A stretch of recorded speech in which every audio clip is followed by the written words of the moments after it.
Hello बच्चों, लेके आए हैं केमिस्ट्री का अगला चैप्टर। और इस चैप्टर में हम पढ़ने वाले हैं वैद्युत रसायन को। ठीक है, हम इस चैप्टर में इलेक्ट्रोकेमिस्ट्री को पढ़ने वाले हैं। तो आप सबको पता है कि इलेक्ट्रो का मतलब क्या है, इलेक्ट्रिसिटी से है, और केमिस्ट्री का मतलब किससे है, रासायनिक अभिक्रियाओं से है। मतलब इस चैप्टर के अंदर हम उन सारी चीजों को पढ़ेंगे कि हम कैसे विद्युत ऊर्जा को रासायनिक ऊर्जा व रासायनिक ऊर्जा को विद्युत ऊर्जा में परिवर्तन है, या रासायनिक ऊर्जा विद्युत ऊर्जा के मध्य संबंध, या विद्युत धारा व रासायनिक अभिक्रियाओं के मध्य संबंध। इस तरीके की सारी चीजों को हम यहाँ पे देखने वाले हैं कि आखिर अपन को सारा का सारा इस चैप्टर को लेके चलना है, जिससे रासायनिक ऊर्जा और विद्युत ऊर्जा से ही लेके चलना है।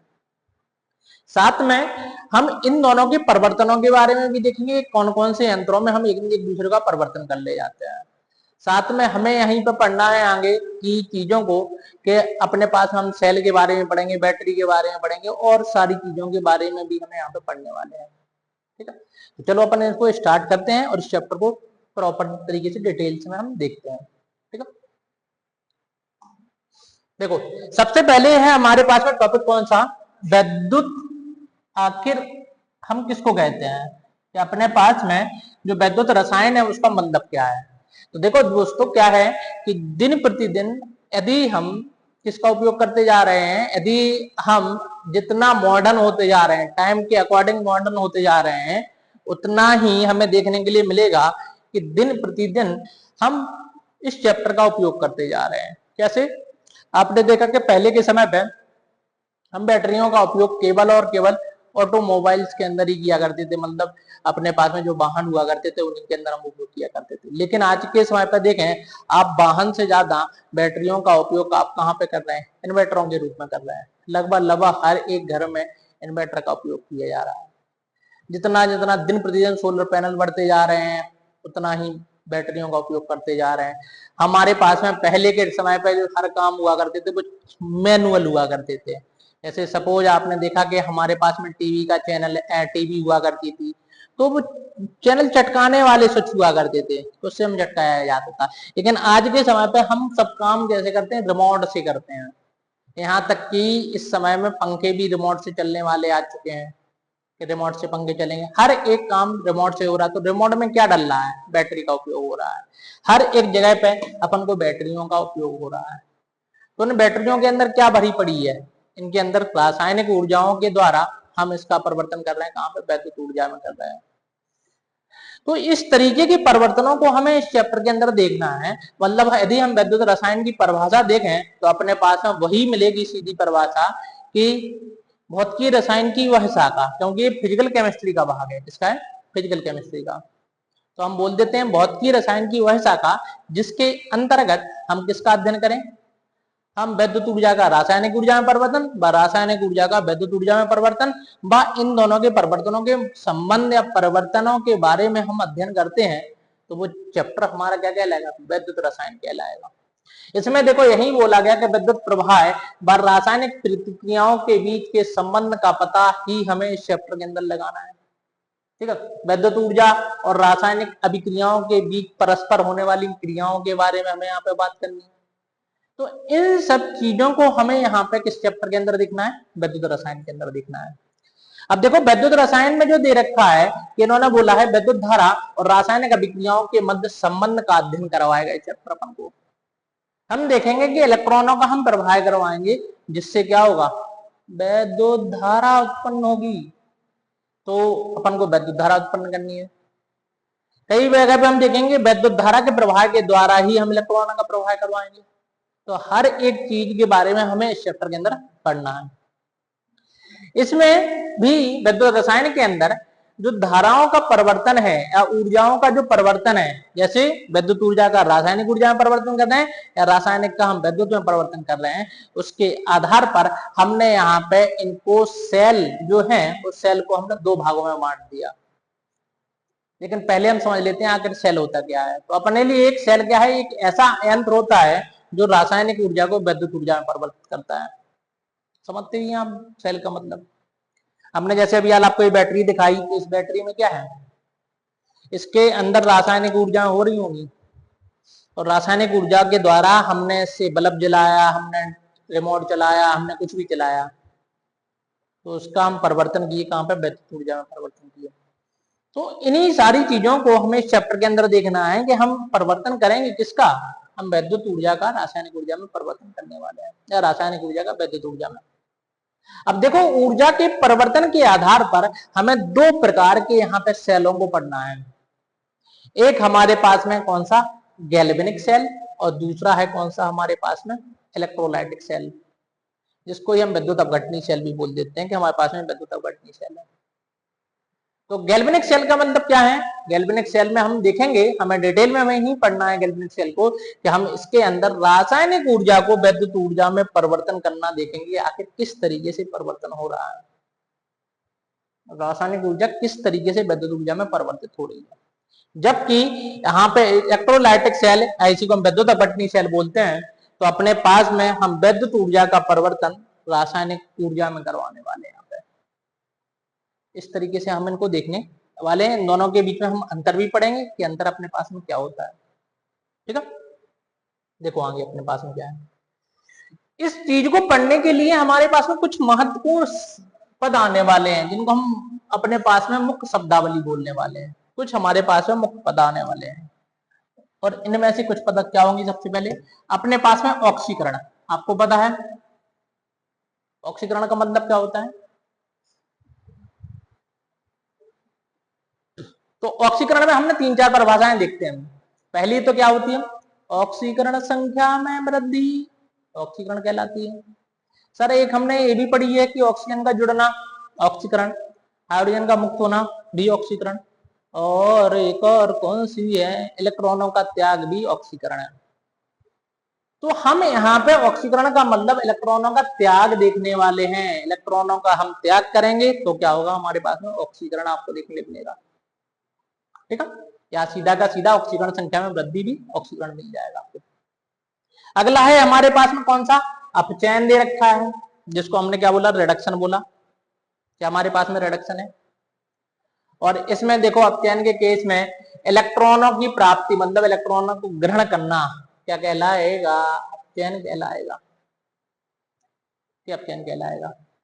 अपने पास में देखो रेडॉक्स अभिक्रियाएं, कौन सी, रेडॉक्स अभिक्रियाएं। रेडॉक्स अभिक्रियाएं कौन सी हैं, तो आप देखें ऑक्सीकरण और अपचयन एक साथ होते हैं, दोनों में क्या होते हैं, ऑक्सीकरण व अपचयन दोनों चीजें हमें एक साथ देखने मिल जाते हैं।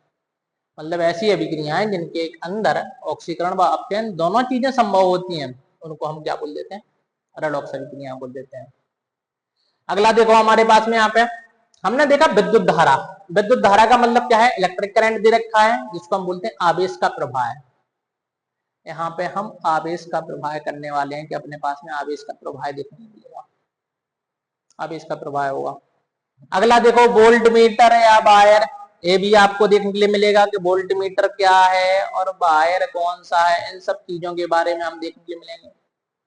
वोल्ट मीटर का मतलब क्या है, विद्युत धारा के प्रवाह के लिए हमें आवश्यकता होती है, और विभवांतर को मापने के लिए आवश्यकता होती है किसकी, वोल्ट मीटर की।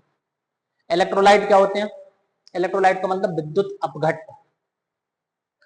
विद्युत अपघट्ट वो होते हैं जो अपने आयनों में टूट जाते हैं, पूर्णतः आयनों में वियोजित हो जाते हैं, उनको हम बोलते हैं विद्युत अपघट्ट है। जैसे कोई भी लवण था, चाहे वो प्रबल अम्ल हो, प्रबल क्षार हो, चाहे लवण दे रखा हो, 100% आयनों में वियोजित हो जाते हैं, इनका पूर्ण वियोजन हो जाता है, पूर्ण रूप से आयनित हो जाते हैं।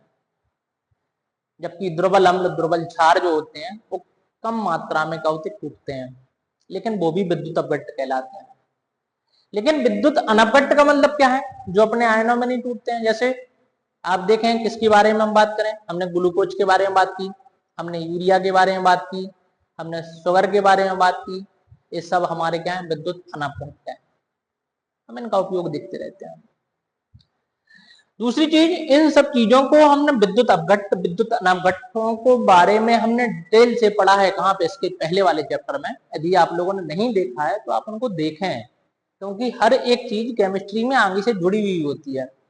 और यदि हम इन सब चीजों की बात करें तो अपन ने आयनिक इक्विलिब्रियम के अंदर 11th क्लास के अंदर भी देखा हुआ है। तो वहां से भी बहुत सारी चीजें उठ के आएंगी यहाँ पे, ठीक है। लेकिन अपन सब चीजें पढ़ते हुए चलेंगे, आप कोशिश रहेगी कि सरल सरल भाषा पे अपन को देखने मिलेगी। यहाँ पे फिर भी थोड़ी सी कठिन भाषा लिखी है, लेकिन जो हम बोल रहे हैं उस भाषा आपके लिए सरल से सरल भाषा है, ठीक है। तो जो आयनों में क्या हो जाते हैं, टूट जाते हैं, विलयन में आयनों में टूट जाते हैं, उन्हें हम बोलते हैं वैद्युत अपघट्ट बोलते हैं, या इलेक्ट्रोलाइट बोल देते हैं। तो यहाँ पे हमें इलेक्ट्रोलाइट ही मिलने वाले, विद्युत अपघट्ट मिलने वाले हैं। आगे देखते हैं अपन क्या है। आगे देखो हमारे पास में सबसे पहले आया कौन सा, गैल्वेनिक सेल। क्या आया, गैल्वेनिक सेल। तो अभी हाल हमने आपको गैल्वेनिक सेल के बारे में बताया कि ऐसे सेल हैं जिनके अंदर, जिनमें रासायनिक ऊर्जा का परिवर्तन हम वैद्युत ऊर्जा में करने वाले हैं। किस में करेंगे, वैद्युत ऊर्जा में। साथ में हम देखने वाले हैं यहाँ पे कि जो सेल है वो सर्वप्रथम गैल्वी नाम के वैज्ञानिक ने खोजा था, जिसके कारण इनको गैल्वेनिक सेल भी बोल देते हैं, गैल्वेनिक सेल, वोल्टेक सेल भी बोल देते हैं। उन सबके अंदर रासायनिक ऊर्जा का परिवर्तन वैद्युत ऊर्जा में करना है, ठीक है। इन सारी चीजों को हमें देखना है। अब देखो यहाँ पे इनको समझना, इसका डायग्राम और ये सारी चीजें इंपोर्टेंट है, ठीक है। देखो यहां से हम बनाते हैं इनको। हमने देखो क्या बनाया, हमने इसका डायग्राम बना रहे हैं, किसका, अपने पास में गैल्वेनिक सेल का। हमने गैल्वेनिक सेल का डायग्राम बनाया,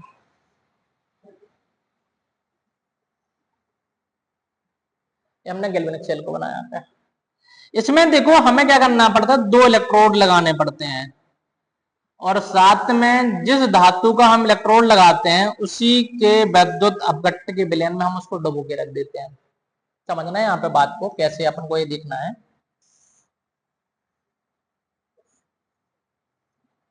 जैसे समझो यहाँ पे हमने जिंक धातु का इलेक्ट्रोड बनाया, किसका, जिंक धातु का। तो हमने इसको डुबो के रख दिया किसमें,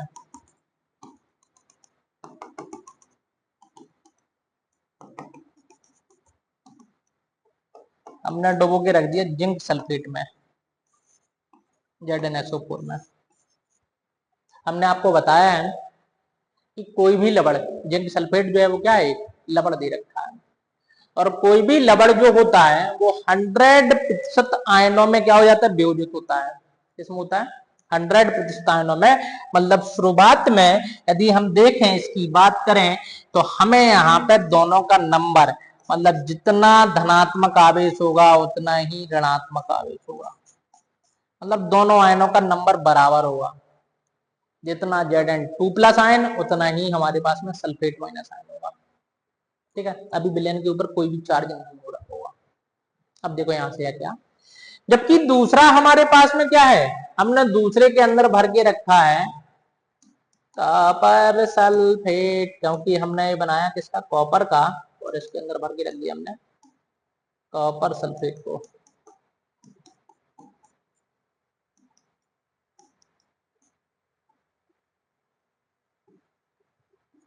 हमने इसको भर के रख दिया, कि कॉपर सल्फेट को हमने भर के रख दिया यहाँ पर। ओहो क्या हो रहा है,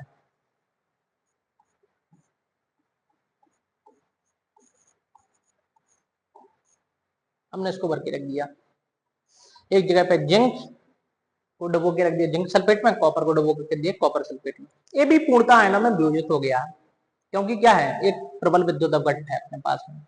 अब आप बताएं हमारे पास में जिंक और कॉपर में कौन अधिक क्रियाशील है, जिंक और कॉपर में।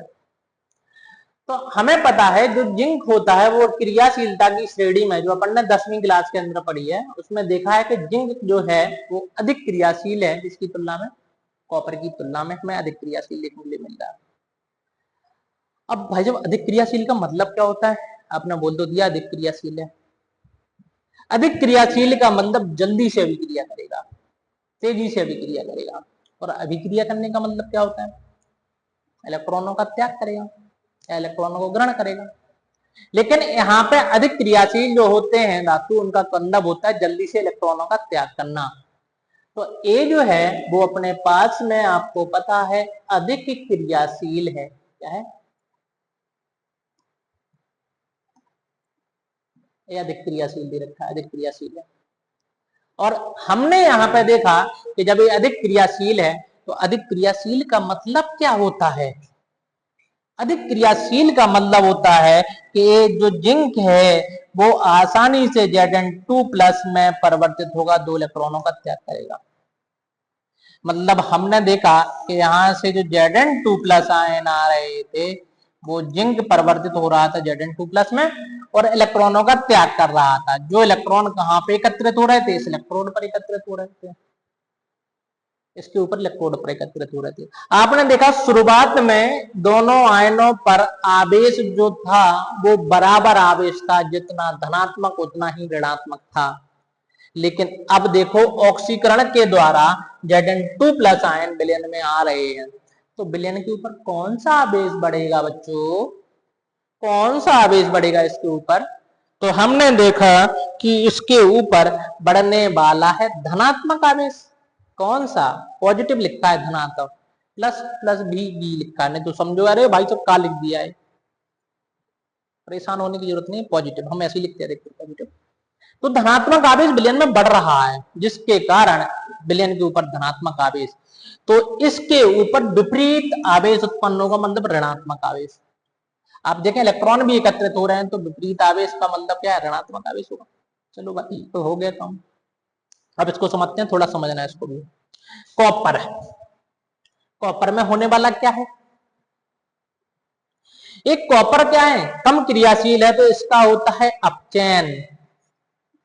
तो ये अपचयन करेगा, जो Cu2+ आयन है वो 2 इलेक्ट्रॉन को ग्रहण करेगा और कॉपर में परिवर्तित हो जाएगा। तो देखो हुआ क्या कि जो विलयन के अंदर जो Cu2+ आयनों थे, इन्होंने 2 इलेक्ट्रॉनों को ग्रहण किया और किसमें? कॉपर के रूप में परिवर्तित हो गए। आप देखें कौन सा आवेश उठ रहा है विलयन से?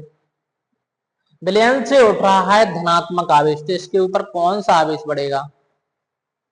इसके ऊपर बढ़ेगा ऋणात्मक आवेश। कौन सा आवेश बढ़ेगा?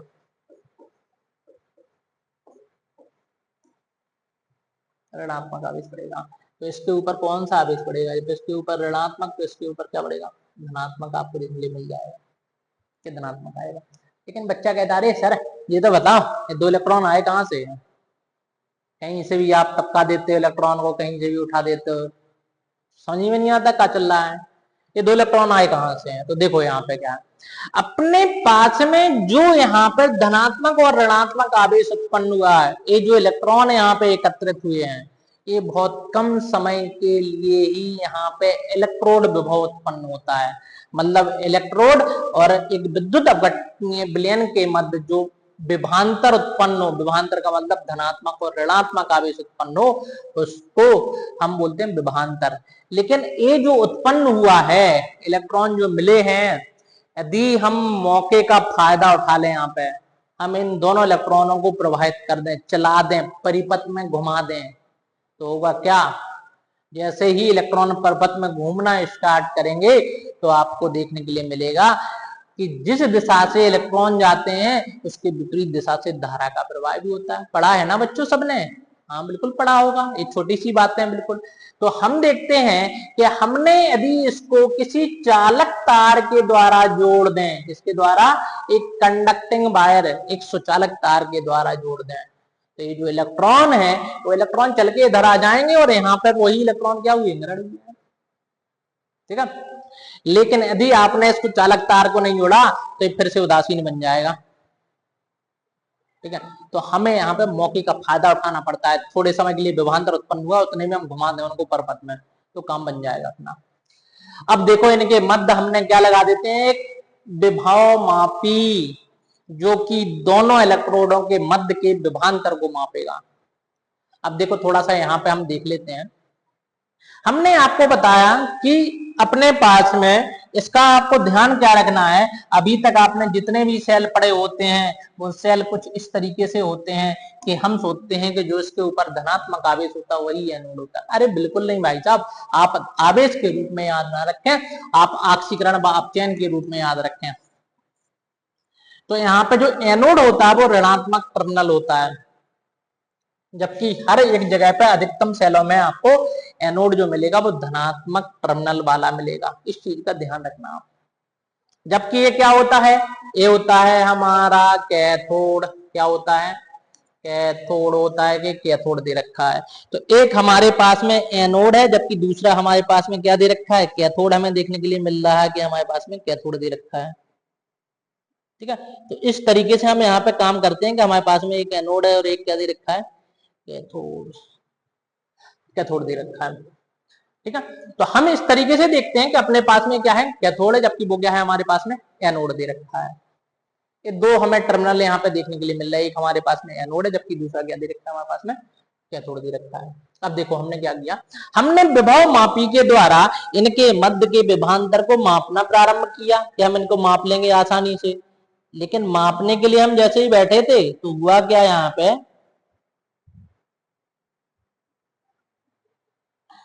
हम इस उम्मीद से बैठे थे कि इनके मध्य का जो विभवांतर मिलेगा वो हमें सही मिलेगा। विभव मापी के द्वारा हम विभव को मापेंगे तो हम विभवांतर जो मिलेगा वो सही मिलेगा। लेकिन यहाँ पे सब कुछ गड़बड़ हो गया। कैसे गड़बड़ हुआ, हम जो उम्मीद करके बैठे थे उसके अनुसार यहाँ पे काम नहीं हुआ। ओहो हो, उम्मीद टूट गई है। तो हम सोच रहे थे कि हम यहाँ पे जो विभव मापेंगे वो विभव हमें सही मिलेगा, लेकिन यहाँ पे जो विभव मिला वो सही विभव नहीं मिला। कारण क्या रहा, विभव मापी ने इलेक्ट्रोडों के साथ साथ विलयन के ऊपर धनात्मक और ऋणात्मक आवेश उत्पन्न हो रहा था, इसको भी माप के रख दिया। ये भी इनसे गलत काम हो गया कि इन्होंने ये भी माप के रख दिया यहाँ पे।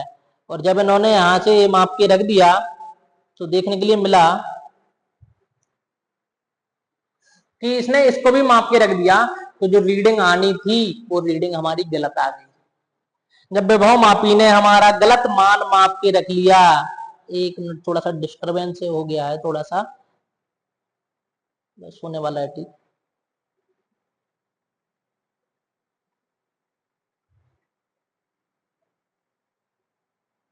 चलो ओके भाई, डन।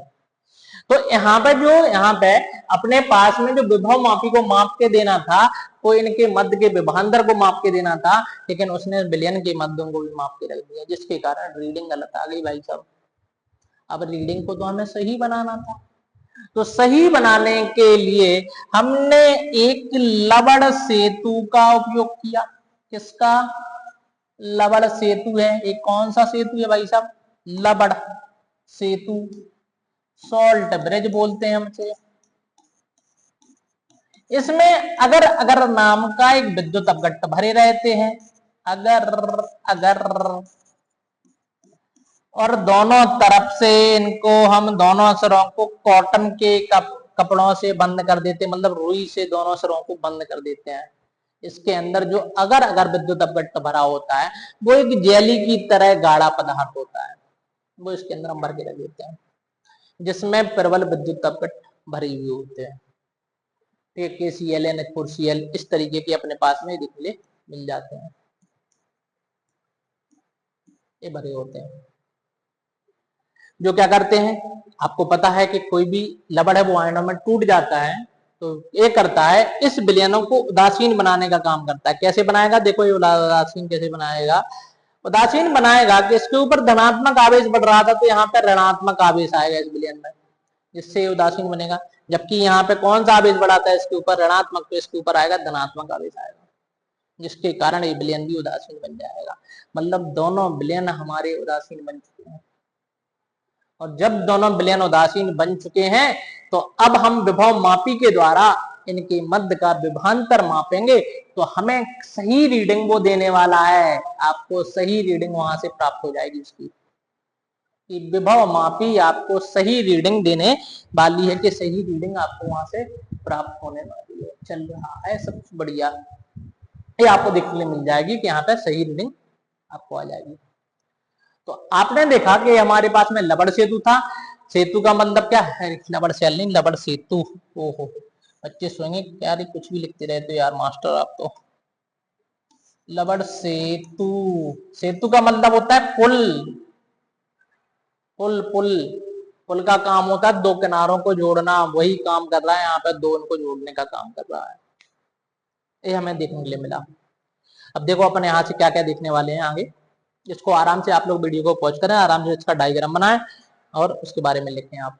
देखो अपने पास में है क्या यहाँ पे, हमने देखा यहाँ पे कि हमें पता करना पड़ता है कि एनोड कौन है अपने पास में, कैथोड कौन है, और अपने पास में लवण सेतु क्या दे रखा है। मतलब इनके अंदर जो चीजें उपयोग हो रही हैं वो अपन को देखना है। तो आपको बोलना है, ये नहीं बोलना है कि हमारे पास में एनोड क्या होता है धनात्मक स्राव, नहीं भाई, जब गलत हो जाएगा कुछ जगह पे।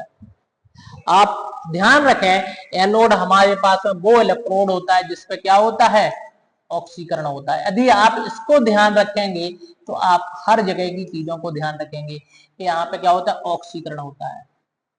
ऑक्सीकरण का मतलब इलेक्ट्रॉनों का त्याग होता है।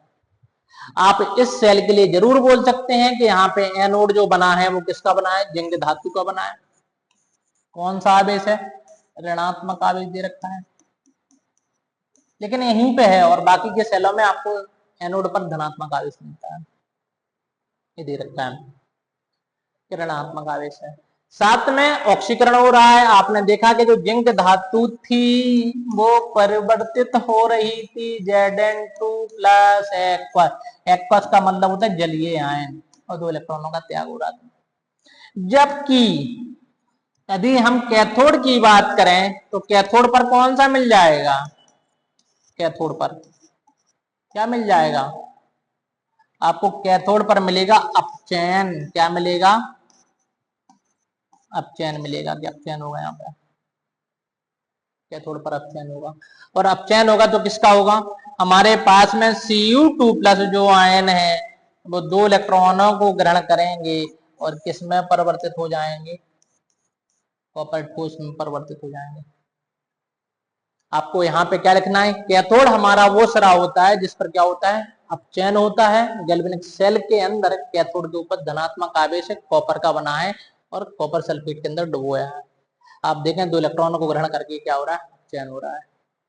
आप देखें यदि हम लवण सेतु के बारे में बात करें, यहाँ पे लवण सेतु भी आ रहा था कि लवण सेतु है क्या, लवण सेतु, तो लवण सेतु अपने पास में क्या दे रखा है, लवण सेतु एक क्या है, उल्टे यू आकार की कांच की नली होती है जिसमें हमने अगर अगर विद्युत अपघट्ट को भर के रख देते हैं। ठीक है, एक कांच की नली है, अगर अगर विद्युत अपघट्ट भरा होता है, जो कि क्या होता है, जेली की तरह एक गाढ़ा पदार्थ होता है।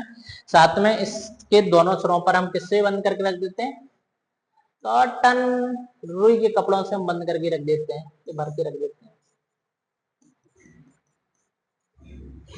इसको भर के रख देते हैं। इसके अंदर हमारे पास में अगर अगर नाम का विद्युत अपघट्ट भरा होता है, ये भरा होता है। ठीक है, साथ में यहाँ से देखो अपने पास में जैसे ही हमने इसको लवण सेतु के अंदर रखा, हमने इसको अंदर से भर के रख दिया, अब अपन को मिलने वाला क्या है, मिलने वाला है यहाँ पे अपने लिए कि हमने लवण सेतु को भर के रखा है। लवण सेतु को भरने के बाद हम देखेंगे कि एक उल्टी आकार की कांच की नली है, ये सारी चीजें हम बता चुके हैं आपको। अब इसका उपयोग क्यों करते हैं, तो उपयोग किस लिए होता है, किस लिए हम उपयोग करते हैं। आप देखो सबसे पहले तो हमने इन 2 विलयन थे जिनको हमने क्या बनाया, वैद्युत उदासीन बनाने के लिए। जो अपने पास में विलयन थे इनको वैद्युत उदासीन बनाना था, जो उनके ऊपर आवेश आया था उस आवेश को खत्म करना था। ठीक है, मतलब इलेक्ट्रिकल न्यूट्रलिटी को मेंटेन करना था, हमें उनको वैद्युत उदासीन बनाना था, जिसके लिए हमने इसका उपयोग किया। इसके बाद क्या करना है आपको, जैसे ही हम विद्युत उदासीन बना लेंगे उसके बाद देखो क्या है, ये दूसरा आंतरिक परिपथ को भी पूर्ण करता है। आंतरिक परिपथ, इस सेल के आंतरिक परिपथ को भी पूर्ण कर देता है। ठीक है, हमारे पास में इसने आंतरिक परिपथ को भी पूर्ण कर दिया। अपने पास में जो सेलों के बीच में जब हम इसको अलग अलग पात्र में नहीं रखा करते थे, एक ही पात्र में रखा करते थे, तो हमें इन दोनों विलयनों को एक जंतु मेम्ब्रेन या एसपीएम अर्धपारगम झिल्ली के द्वारा हम अलग अलग करते थे, जिसके द्वारा आपको यहाँ पे इनके मध्य मतलब इस एसपीएम के दोनों तरफ आपको विपरीत आवेश एकत्रित हो जाया करते थे। ये धनात्मक आवेश ऋणात्मक आवेश यहाँ पे एकत्रित हो जाया करते थे, जिसके कारण यहाँ पे विभवांतर उत्पन्न हो गया। क्या हमें विभवांतर देखने के लिए मिला। और जब हमें इनके मध्य विभवांतर मिला तो हम क्या देखते थे कि हमें मिला विभवांतर, और जिसके कारण हमें विभवांतर मिला तो यहाँ पे भी वो अपना क्या नहीं आएगा, जो विभव मापी के द्वारा मापेंगे वो भी हमारा खत्म हो जाएगा, जिसको हम जल संधि विभव भी बोल देते हैं, कि जहां पर दोनों ही विद्युत अपट्ट मिल रहे हैं, ठीक है, लिक्विड जंक्शन पोटेंशियल बोलते हैं हम इसको, तो अपने पास में ये भी बनना क्या हो जाता है, बंद हो जाता है, ये काम नहीं होता है। तो इन तीनों को रोकने का काम कौन करता है, लवण सेतु ही करता है यहाँ पर। अब देखो यहाँ पे है क्या, हमारे पास में हमने देखा कि आखिर हम इसको देखेंगे हम किस तरीके से इसको निरूपित करते हैं, किसको, सेल को, सेल हमें किस रूप में मिलेगा। तो सेल को निरूपित करने का जो तरीका है वो कुछ इस तरीके का है कि हम गैल्वेनिक सेल को कैसे निरूपित करेंगे, तो इस तरीके से हम निरूपित करने वाले हैं। ओहो हो, ये अपने पास में निरूपण का तरीका रहेगा। यदि बच्चों अभी तक आप लोगों ने चैनल को सब्सक्राइब नहीं किया है तो जरूर आप चैनल को सब्सक्राइब करते रहें, अपने अच्छे मुच्छे सस्ते दोस्तों के पास में इनको वीडियो को भेजते रहें, ठीक है, जो भी अपने लंगोटिया आ रहे हैं उन लोगों को ये वीडियो सेंड करते रहें। आप देखें यहाँ पे हमने यही जो गैल्वेनिक सेल था उसको निरूपित करने का तरीका क्या था। हमने देखा कि अपने पास में यदि हम एक लाइन बना रहे हैं तो इसका मतलब होता है परिवर्तन, जिंक धातु का हम परिवर्तन किस में कर रहे हैं, इसमें कर रहे हैं। दूसरा हमारे पास में AbCu2+ आयन किस में परिवर्तित हो रहा है, इसमें परिवर्तित हो रहा है। जबकि ये दो लाइनें किसको बता रही हैं, ये बता रही हैं इसको, लवण सेतु को, सॉल्ट ब्रिज को बता रही हैं, लवण सेतु को बता रही हैं। C1 मोलर का मतलब क्या है, Zn2+ आयन की सांद्रता, और C2 मोलर का मतलब Cu2+ आयन की सांद्रता होती है। यदि हम इसका स्टैंडर्ड निरूपण की बात करें, मानक निरूपण की बात करें, तो हम देखते हैं कि यहाँ पे जो इस साइड होता है उसको हम एनोड बोलते हैं। मतलब आपको ध्यान रखना है किसके बेसिस पर, लॉन के बेसिस पर। ये लगभग अधिकतर टीचरों का सेम होता है, कुछ अलग अलग बना लेते हैं, एलॉन बना लेते हैं, कुछ लॉन बना लेते हैं, सबका तरीका अलग अलग होता है। तो जो आपको अच्छा लगे आप उस तरीके से करें। एल का मतलब यहाँ पे लेफ्ट होता है, क्या होता है, लेफ्ट। ओहो क्या लिख दिया भैया, लेफ्ट। ओ का मतलब ऑक्सीडेशन से होता है, किससे, ऑक्सीडेशन का मतलब ऑक्सीकरण से होता है। और ए का मतलब यहाँ पे एनोड से होता है, किससे होता है, एनोड से। और एन का मतलब किससे होता है, निगेटिव से होता है, निगेटिव से होता है। आप देखें यहां से हमारे पास में लोन दे रखा है, लोन के आधार पर हम एक तरफ के ये सारी चीजों का बारे में बात कर लेंगे। मतलब दो अर्ध सेलों को जोड़ के हमने एक पूर्ण सेल बनाया। जैसे अपने पास में जो चीजें थी, ये क्या है, दो अर्ध सेल है, इसको हम क्या बोल सकते हैं, हम इसको बोलते हैं ऑक्सीकरण अर्ध सेल, क्योंकि इस पर क्या हो रहा था, ऑक्सीकरण हो रहा था। जबकि ये क्या है, क्या है, अपचयन अर्ध सेल दे रखा है। क्या दे रखा है, अपचयन अर्ध सेल है, ये अपचयन अर्ध सेल। एक हमारे पास में ऑक्सीकरण अर्ध सेल है, जबकि दूसरा हमारे पास में क्या दे रखा है, अपचयन अर्ध सेल दे रखा है। दो अर्ध सेल होते हैं, और दो अर्ध सेलों को ही हमने यहाँ पे क्या किया, निरूपित किया है। तो यदि हम एक अर्ध सेल के चार नाम का पता कर लेंगे तो दूसरे वाले अर्ध सेल के उसके नाम के विपरीत होंगे। मतलब हम इस वाले सेल को क्या क्या बोल सकते हैं, अपने पास में लेफ्ट अर्ध सेल, लेफ्ट का मतलब बायां की दायां, राइट का मतलब होता है दायां, तो ये बायां अर्ध सेल। ओ का मतलब ऑक्सीकरण अर्ध सेल भी हम बोल सकते हैं इसी को हम एनोड अर्ध सेल, और इसी को हम ऋणात्मक अर्ध सेल भी बोलेंगे। थोड़ी चीज आपको ध्यान क्या रखनी है, कई बार क्वेश्चन में हमसे पूछ लिया जाता है किसका हम एनोड बनाएंगे, किसका हम कैथोड बनाएंगे। तो आपको देखना है कि जो सेल निरूपण में कहाँ पे होगा, राइट लेफ्ट हैंड साइड होगा, वही हमारा एनोड होगा, और एनोड पर ऋणात्मक आवेश होगा, जबकि कैथोड पर क्या होगा, ऋणात्मक का विपरीत धनात्मक। इसका नाम क्या होगा, इसका लेफ्ट अर्ध सेल हो रहा, इसका राइट अर्ध सेल, मतलब दाया अर्ध सेल हो जाएगा। ऑक्सीकरण की जगह पे अपचयन अर्ध सेल, एनोड की जगह पे कैथोड अर्ध सेल, और ऋणात्मक की जगह पे धनात्मक अर्ध सेल हमें देखने के लिए मिलने वाला है। इस तरीके से हम इसके नामांकन कर लेंगे, 4 नाम हम यहाँ पे लिख लेंगे।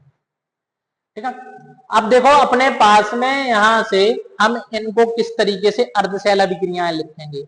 हमने लिखा एनोड, एनोड मतलब ऑक्सीकरण अर्ध सेल, ऑक्सीकरण अर्ध सेल।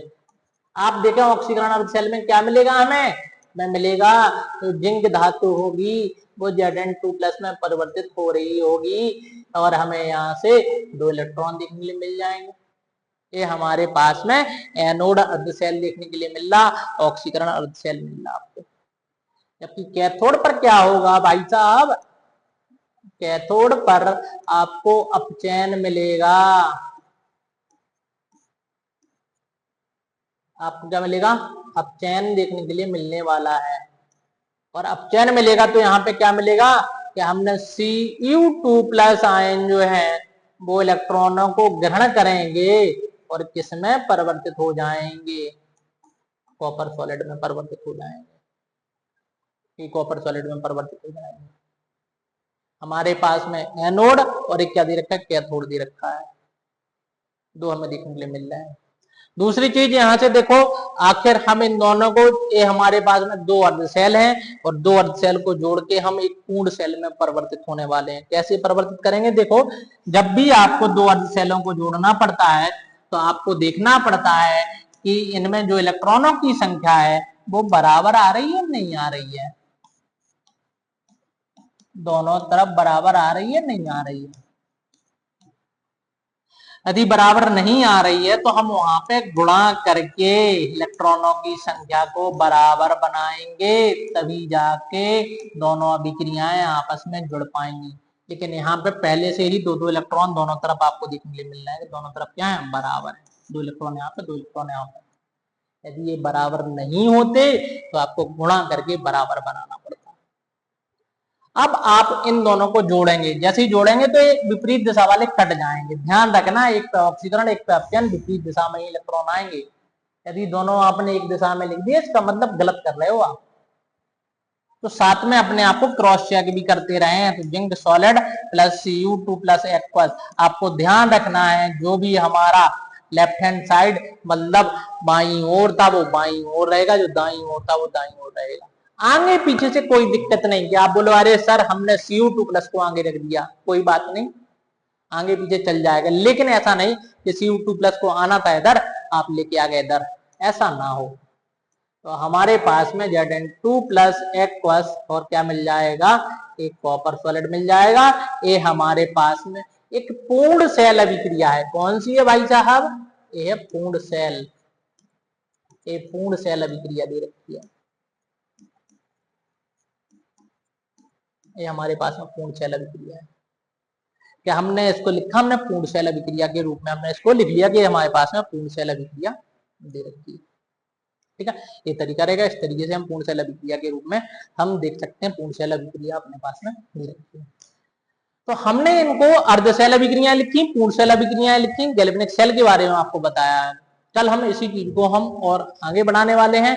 यदि आप लोगों ने अभी तक चैनल को सब्सक्राइब नहीं किया है तो जरूर चैनल को सब्सक्राइब करें, वीडियो को जरूर शेयर करते रहें, कमेंट लाइक जरूर करते रहें, वो आप लोगों का काम है। आप लोग भी, आप अपना काम भी बखूबी तरीके से निभाएं।